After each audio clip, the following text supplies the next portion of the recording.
وصفة ستصدم طبيبك خلال إجراء الفحص والتحاليل.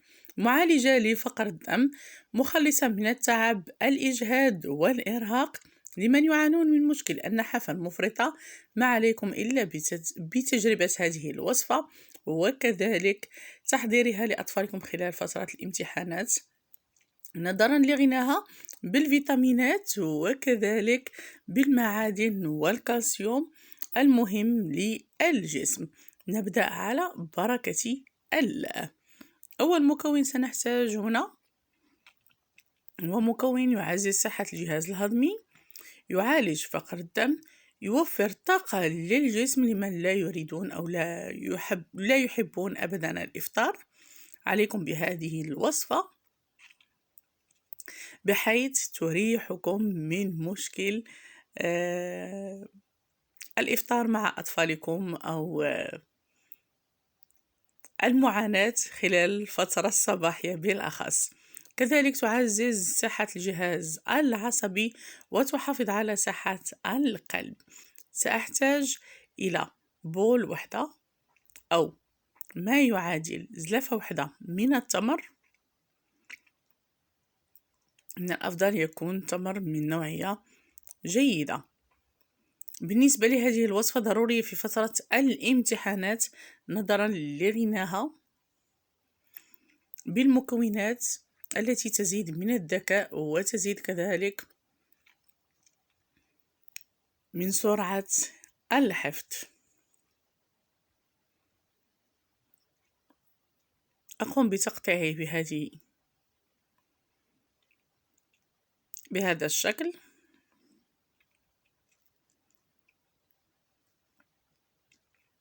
سأحتاج مكون آخر يعالج النحافة خاصة بالنسبة للأطفال بطريقة صحية آمنة، وكذلك يعالج الجهاز الهضمي ويخلص القولون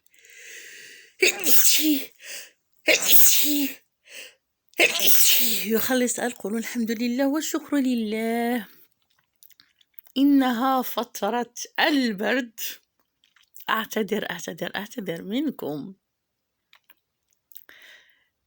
بحيث أن المكون الذي سنستعمله في هذه الوصفة يساعد على نضارة البشرة، ويصنع منه العديد من الكريمات، وأكيد له عدة فوائد. وهذه معلومة بين قوسين غني بالمواد الطبيعية التي تساعد كذلك على كولاجين البشرة.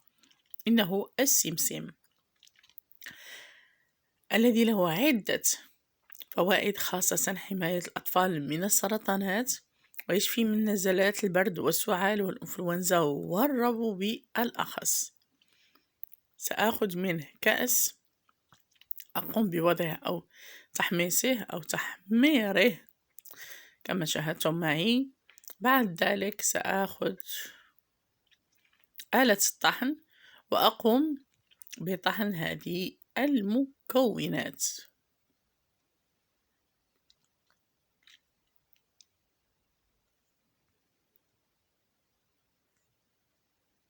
من الأفضل أن يكون رطب.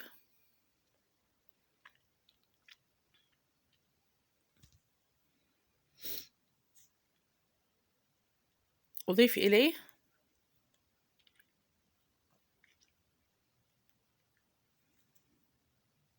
مكون آخر يساعد على تسمين الجسم، ويحتوي على مضادات الأكسدة ومكافح لأمراض القولون، خاصة الإمساك أو ما يسمى بالقبض. وله كذلك فوائد غني بالحديد، ويعالج فقر الدم خاصة الحاد منه. إنه العنب الأسود الذي يحمي من أمراض القلب، يحمي من السرطانات، وكذلك يوازن درجة الحموضة بالنسبة للمعدة. سأخذ منه نصف كأس وأقوم بطحن المكونات جيدا. ولا ننسى أنه غني بالنحاس، الحديد، المنغنيز والبوتاسيوم، وكذلك الفيتامين سي، الشيء الذي يعطي لنا الذكاء والنشاط، وكذلك يحفز الجسم على القيام بمجهودات أو بالقيام بالعمل بدون الشعور بالتعب والإجهاد. ولا ننسى كذلك أنه غني غني غني جدا بالحديد.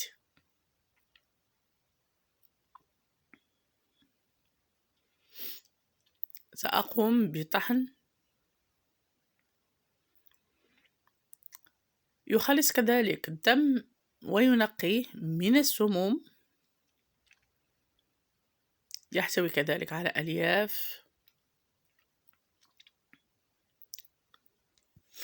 من الأفضل استعمال الأحمر.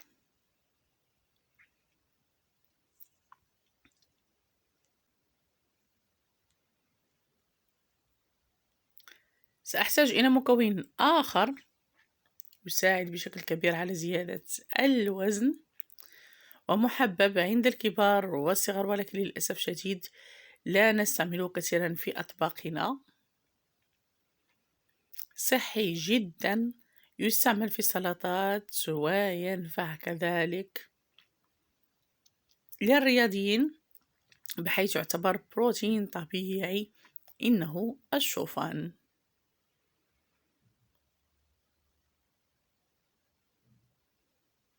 بحيث أن زيادة نسبة البروتين يمكن أن تساعد في زيادة الكتلة العضلية وزيادة الوزن.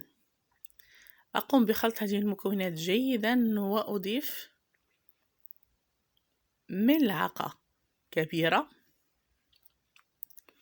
بالنسبة لها أول شيء أخذ نصف كأس، أقوم بتحميصه وأضيف ملعقة كبيرة من الدرسين، القليل من زيت الزيتون، وبعد ذلك سأخذ نصف الكمية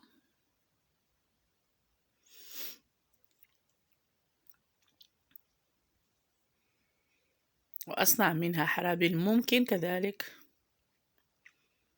وضعها على شكل كريات، ولكن بهذه الطريقة الأمر يكون جد سهل.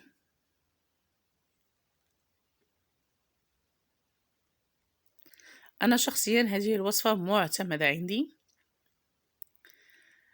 خاصة في فترة الامتحانات، بحيث أرتاح من مشكل فطر يا ما تفطر، فطر يا ما تفطر، فطر يا ما تفطر. هنا سأخذ مكون آخر يعزز من فعالية أدوية السكري وكذلك يحارب السرطانات، محارب للالتهابات، مخفض للكوليسترول، إنه السمسم الأبيض الذي نعلم مدى فائدته على صحة القلب وكذلك تنظيم ضغط الدم ومكافحة السرطانات بالأخص، وكذلك زيادة الخصوبة لدى الرجال ومنع حصول العقم وتعزيز صحة العظام.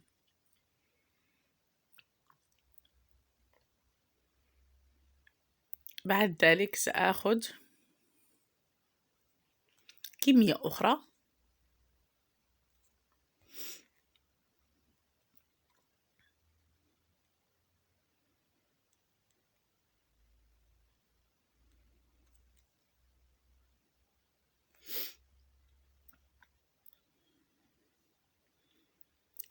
وأضيف مكون آخر يساعد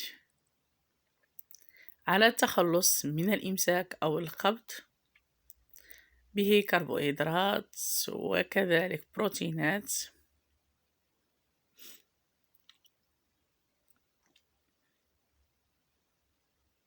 وفي نفس الوقت غنية بالأوميغا 3، ونحن نعلم أهميتها بالنسبة للأطفال الصغار والكبار، إنها حبوب الشيا. بعد ذلك نمر إلى المرحلة الموالية. بعد تقطيع هذا الخليط أضعه في كويغتات كما تشاهدون معي، ونقوم بوضعه في علبة